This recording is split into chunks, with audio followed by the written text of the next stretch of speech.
Rather than showing you a video of our product, I thought maybe it'd be good if you guys download the product since it is live in the App Store for iOS and Android right now. So if you could go on there, look up CrayPay, all one word, and that's Cray like crazy, right? CrayPay like cray-cray, the Cray new way to pay. So while I'm talking, you guys can go ahead and download that, but I want to do a little thought experiment with regard to some of the challenges in bringing cryptocurrency to retail payments. First of all, if I could, show of hands, who has made a retail payment using cryptocurrency? 1, 2 on that side, 3. 3 out of this room. All right. And if you don't mind sharing, how many in this room actually hold cryptocurrency? As a lot more than 3. That's 75, 80% of the room. So the question is, why haven't the rest of us used cryptocurrency in retail and hospitality? There's a lot of challenges to that, but the way I see it is there's a platform issue. Every platform has the same problem. Quick story, I flew into Utah to go meet with a VC, and I flew into a small airport. And a couple of different families and some other business travelers and we all got off, and we immediately opened up our phones and started to look for a ride share, right? And I looked on 2 platforms, and the amount of time that I was going to wait for a ride was about the same. And so I just picked one, and I booked my ride. And it said it was going to be about 20 minutes. And I saw everybody else around me get really disappointed because that was the one driver for both of those ride-sharing platforms, and I just booked him. So this family of 5 next to me was going to have to wait until I was done going to Salt Lake and then back to the airport with that same driver to pick them up and take them wherever they were going. So when the driver got there, I wasn't in a hurry or anything, so I went ahead and let them take my ride. I canceled and let them get in. And I went back onto those ride-sharing platforms thinking, I'll just book another one. And it was going to be several hours before I could get a ride in this small town. So does that mean that these ride-sharing platforms don't have a viable platform? Arguably, they didn't have a viable platform in that town, right? We had too many people needing a ride and not enough supply. And so this chicken and egg dilemma is ever present in platforms. When Uber and Lyft go into new markets, they have to have both drivers and riders at the right ratio in order to sustain the platform. And when you talk about retail payments, we all just said basically almost all of us have some sort of crypto, and yet we don't use it in retail. Is that because there isn't a place to use it, or is that because we wouldn't use it anyway? So the next question I have, if you don't mind sharing, is if you could use it to buy your dinner tonight, to pay for your hotel room, show of hands, who would use crypto to pay for those things tonight? It's a lot more than 3, okay? But it's not everybody that had crypto, okay? So we have 2 problems there. Number 1, those that have crypto mostly bought it for one reason, and it wasn't to go spend it. It's not the most efficient way to go, buy dinner tonight, okay? We bought it to speculate mostly, right? And those of us that had some gains, there were quite a few hands over here, we might be willing to go spend it because we've got more than we paid for it, right? So it's like free money almost. Well, this is what we've done with CrayPay. CrayPay is a mobile payment application that pays a portion of everything that you buy through it. We currently have 50,620 retailer locations live in the app. So you can use our application to make a purchase at AMC Theaters, at American Eagle, at Best Buy, at Domino's, Chili's, On the Border, very, very large list of retailers. And we have introduced an alternate currency to accomplish that integration to those POS systems.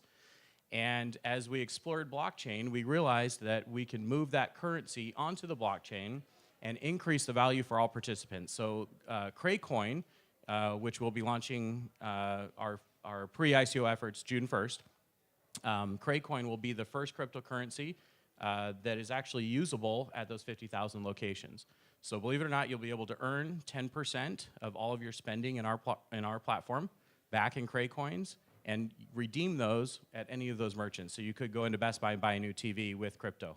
You could go to Morton Steakhouse and buy steak with your crypto.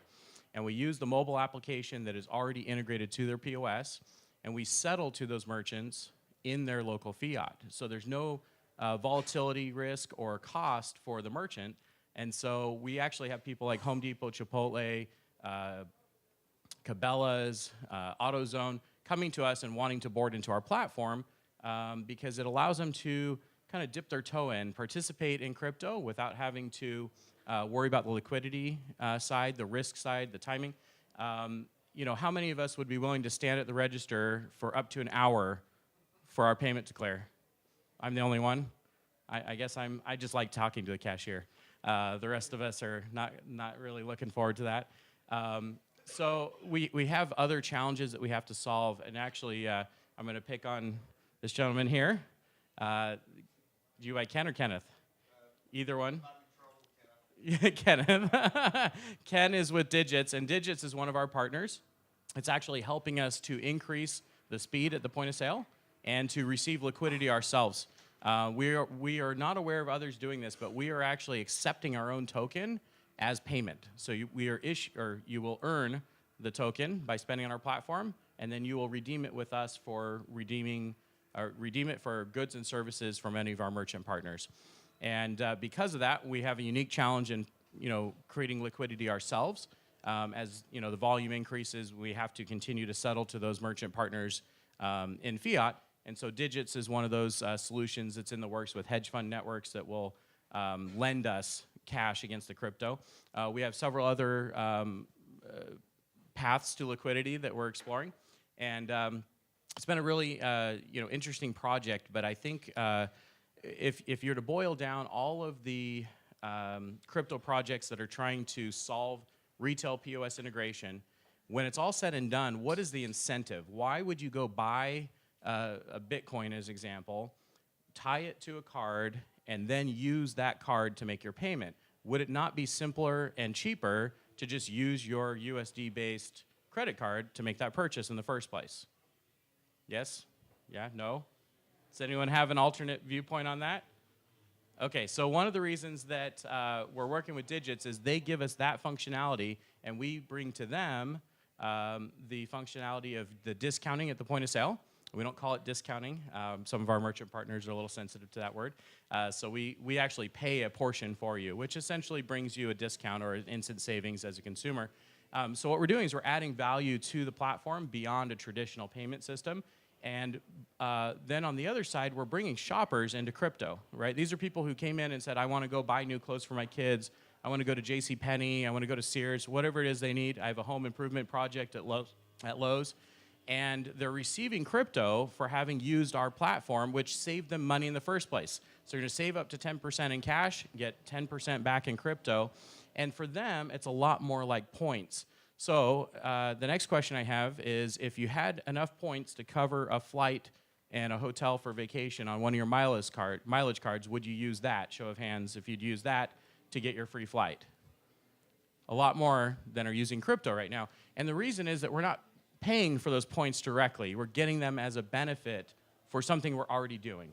And that's what we're bringing to the crypto world in retail payments. We're giving shoppers crypto for participating, for buying things that they already buy, things that they already need, and then they can turn around and use those to buy from the same merchants. And so that's how we're solving both sides of the platform, the merchant side and the consumer side. We're bringing merchants to the platform that otherwise would not participate in crypto, and they've told us that very bluntly. And we are also bringing consumers that would not normally go out and buy crypto assets, but are actually out spending anyway. And they don't need to necessarily understand all the details of blockchain. At the API level, we actually boil it down. We do all the mathematics for the exchanging. We do all of the calculations of the savings elements. And we present to them in a very simple user interface how much it's going to cost them in Cray coins to complete this purchase and what their current balance is. We still have several challenges to address, and we are seeking partners for that. We're also seeking capital to help us finish development of the product on the blockchain side. So like I said, we are live right now with our alternate currency. It's just not on the blockchain. We have scaled the team up significantly. We started with about 12 people. 2 months ago, we had about 12 on the team, and today we have about 37. And so we've scaled up, for this effort. And I think that we've got the right team. They've been coming together. I had a great video to show you all. It's not up on our website, but when it is, go check out CrayPay.com. Unfortunately, I couldn't get it to work on here with audio. So anyway, I just wanted to kind of introduce the project, and then I'll kind of open for any questions you guys might have about CrayPay or the challenges in retail payments. Anyone? Yes? So, like MasterCard, Visa, the credit card companies, you don't need their approval to be using that as part of your app? Yeah, that's a great question. So for those who couldn't hear, he asked if we needed approvals from any of the card associations like Visa, MasterCard. So actually what's great about the way that we've done this is we have multiple steps that happen behind the scenes, and we take your information, we tokenize it actually with digits, and they are the credit card processing entity that facilitates payment to us. But the payment to the merchant is actually performed through contract between us and the merchant partner. And so we actually settle to them by ACH. There's no credit card payment between us and them. And the currency that pays us when you go to Cray coin payments is actually totally off of the credit card rails. So we've developed our own back-end system. So in short, no, we don't need any kind of approval other than the one we already have from Digits, which is to accept credit card payments for the digital codes that we're selling to the consumer. In short, that makes sense? All right. Any other questions? Yes? It's a merchant card. That the merchant, each merchant has their own card, and you're working, that you help them white label their own merchant card. So the question was, does it use a merchant-specific card? And it's a little bit complex on the back end. The user interface is very simple, and what we deliver to the consumer to complete their purchase is either barcode, QR code, or digital code. And it is very much like a merchant gift card. So if you think of like the experience you would have redeeming a Best Buy gift card, you actually, in our app, it'll tell you at the point of sale, tell the cashier that this is a digital gift card. And this is one of the ways that we got around the training issues. When you have 50,000 retail locations with all of their turnover of staff, training every staff member on what is CrayPay and how do you accept it on your POS is a massive challenge that we didn't want to tackle through labor. So we approached it through integrating with their existing systems using the process they're already used to. So that is the messaging, that is very much the experience, is using a digital gift card for that merchant. Good. When did you say your pre-sale? We're officially kicking off the pre-sale June 1st. We are looking to raise $32 million during the pre-sale. We are using, for those that are interested, we talked a lot about regulation at this conference. We're using Reg D 506C.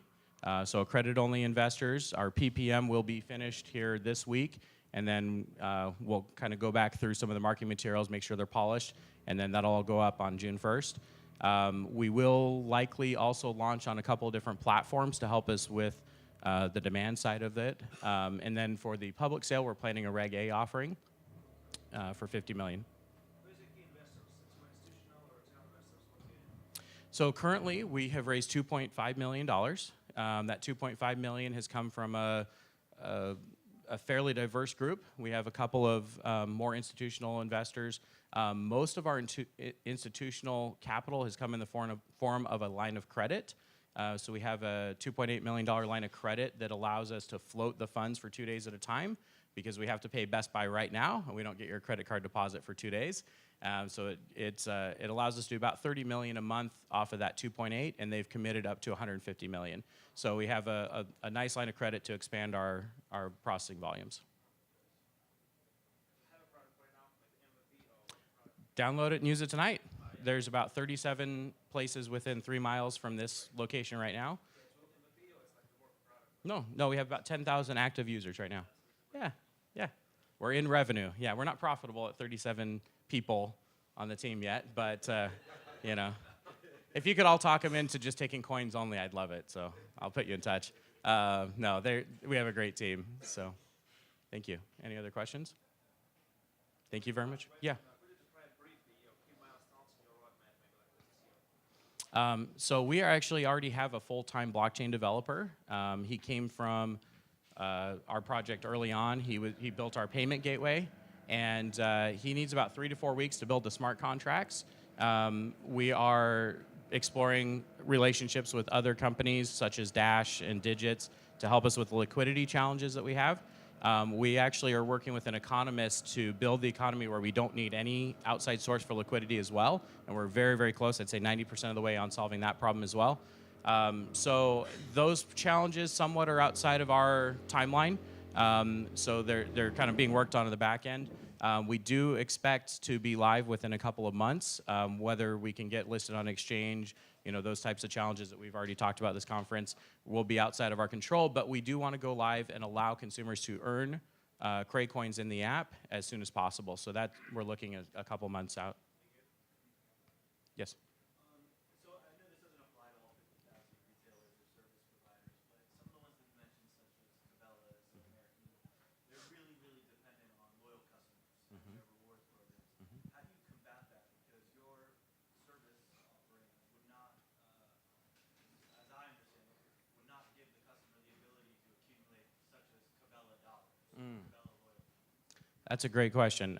So the question was, how do we fit into the retailers' plans and their overall ecosystem with regard to their own point and loyalty systems? And actually, that's one of the advantages of our system. So we don't compete directly, naturally, with any other offering from the merchants, whether that's a coupon, a sale price, a point system. All of that can be used in conjunction with CrayPay. And so you take care of all that with the cashier. They give you the grand total. You type the total into our app, and then we generate the code for payment.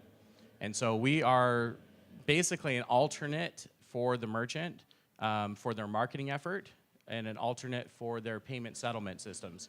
So it doesn't really compete with their loyalty programs. There is one exception, which I will point out. If a brand has their own credit card, it is not currently capable of being used within the CrayPay app. So we have shied away from brands like Kohl's and Target that have their own credit card that would not work in CrayPay and has a higher incentive than we could offer anyway. So down the road, we do have interest from some of those brands in actually integrating that card as well, because again, we are not just the payment side for them, we're also the marketing.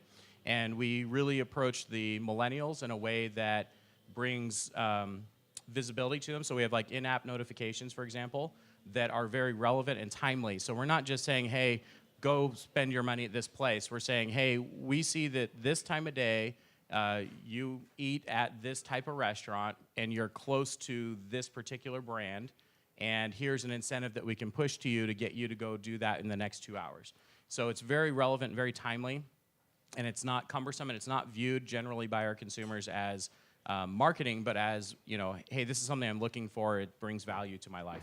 And do you guys plan on maybe doing your own sort of loyalty thing down the line? Yeah. Essentially almost equal cash, right? Yeah, it's a good question. So we're doing the cash discounting, and then with the token, it's a cash back. And then we actually already built all of the back-end platform to handle loyalty, which is your question. We launched with a loyalty program, believe it or not. But this is a new enough concept that we found it was difficult to get the consumer education pieces to explain how CrayPay works, what it is, and also how you add value or how you add points over time. So think of it this way: if you tell somebody they're going to save money, they don't necessarily know how they're going to save money. It could be a coupon, it could be a discount, it could be cash back, it could be a lot of different ways. So we've refined that messaging to just say we pay a portion for you, to really cut out a lot of those questions and make it very simple. But at the same time, we already are tracking all the points. And so, for example, my son loves to go out and buy clothes, and he seems to pay for all his friends. I don't know why his friends don't ever pay for their own meals, but he pays for them. So his account is at the highest level already on the back end. We just don't display anything on the front end or change anything with his experience, but we have it all tracked so that we can start to add extra incentives for higher levels of users that are more active on the platform. Great question. Any other questions? Thank you all for your time. I appreciate it. Thank you.